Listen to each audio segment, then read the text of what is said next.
Assalamualaikum warahmatullahi wabarakatuh. Hari ini kita akan belajar tentang mata pelajaran PPKN kelas 8. Kita akan masuk bab pertama, yaitu kedudukan dan fungsi Pancasila. Oke, di bab pertama ini kita akan mempelajari tentang kedudukan, fungsi, dan arti Pancasila, arti penting Pancasila sebagai dasar negara dan pandangan hidup, nilai-nilai Pancasila sebagai dasar negara dan pandangan hidup, membiasakan diri berperilaku sesuai dengan nilai-nilai Pancasila. Nah, tujuan pembelajarannya yaitu yang pertama, setelah kalian mempelajari materi ini, kalian dapat mensyukuri kedudukan, fungsi, dan arti Pancasila, menghargai Pancasila sebagai dasar negara, mengetahui dan dapat mengamalkan Pancasila dalam kehidupan sehari-hari, terus mengetahui dan melakukan sebagai perilaku yang sesuai dalam Pancasila dalam berbagai segi kehidupan. Kedudukan, fungsi, dan arti Pancasila. Jadi kedudukan, fungsi, dan arti Pancasila itu ada 6. Di sini akan saya sampaikan. Yang pertama, Pancasila itu sebagai dasar negara. Maksudnya di sini adalah Pancasila itu sebagai pedoman hidup dan sebagai dasar dalam penyelenggaraan ketatanegaraan Indonesia.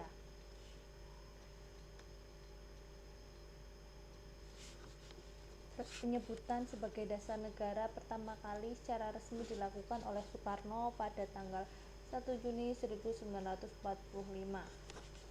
Selanjutnya, berbagai usulan dasar negara dalam sidang BPUPKI tersebut diolah lagi oleh Panitia 9 dalam bentukan BPUPKI.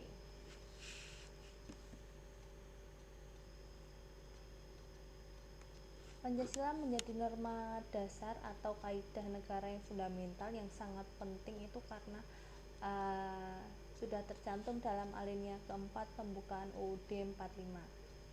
Ini dapat kalian lihat ya di tulisan yang ada tanda merah ini.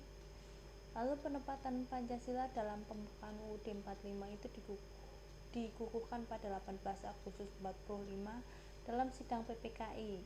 Selanjutnya, kedudukan Pancasila itu sebagai dasar negara juga ditegaskan dalam Instruksi Presiden pada tahun 1968.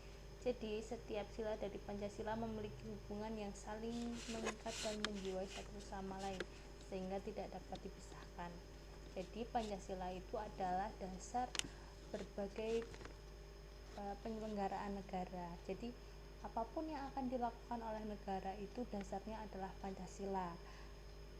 Harus sesuai dengan nilai-nilai yang ada di Pancasila itu sendiri. Terus yang kedua yaitu Pancasila sebagai pandangan hidup bangsa. Jadi cara pandang dalam kehidupan bernegara itu harus sesuai dengan nilai-nilai Pancasila. Jadi baik urusan negeri ataupun luar negeri itu harus sesuai dengan nilai-nilai Pancasila.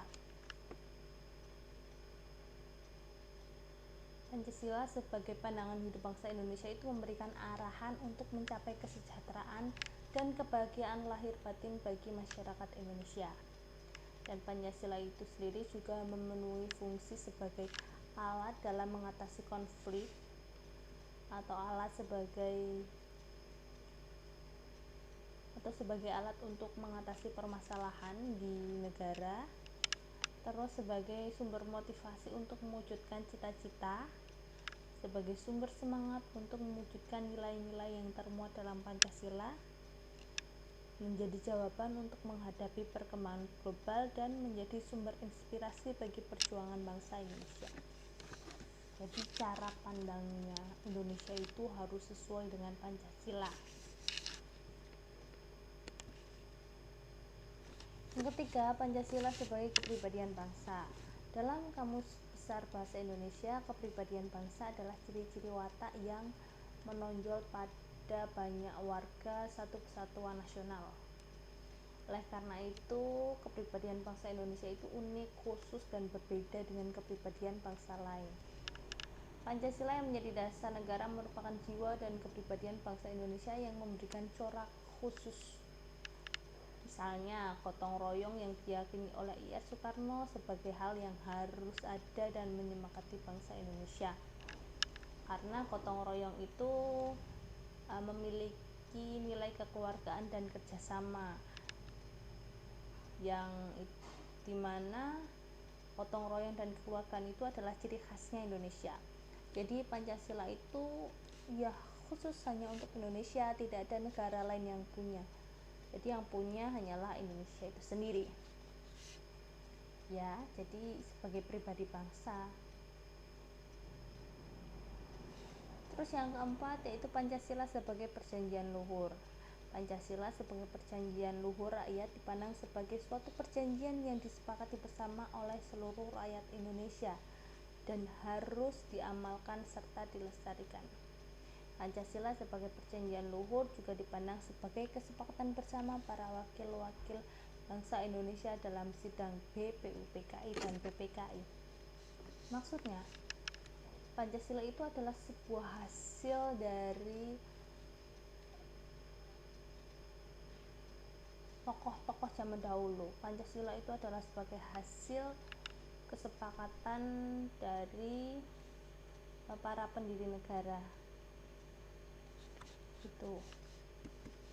Terus yang selanjutnya yaitu Pancasila sebagai sumber dari segala hukum. Jadi sumber hukum adalah sumber yang dijadikan sebagai bahan penyusunan peraturan perundang-undangan, baik tertulis maupun tidak tertulis. Itu ya, kedudukan Pancasila sebagai sumber hukum tercantum dalam pasal 2 Undang-Undang Nomor 12 Tahun 2001, di mana Pancasila itu adalah sebagai sumber hukum tertinggi di Indonesia. Jadi urutan dasar hukum yang paling tinggi itu ya Pancasila. Gitu. Terus yang keenam, Pancasila sebagai ideologi nasional. Dalam Kamus Besar Bahasa Indonesia, ideologi berarti cara berpikir seseorang atau suatu golongan. Karena ideologi itu diambil dari kata ideo dan logos, yaitu adalah sebagai cara berpikir. Itu ya, gagasan, cara berpikir.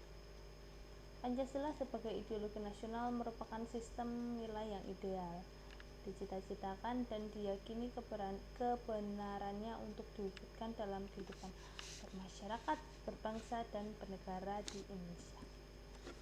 Itu ada 6 poin ya tentang fungsi Pancasila, kedudukan, serta arti.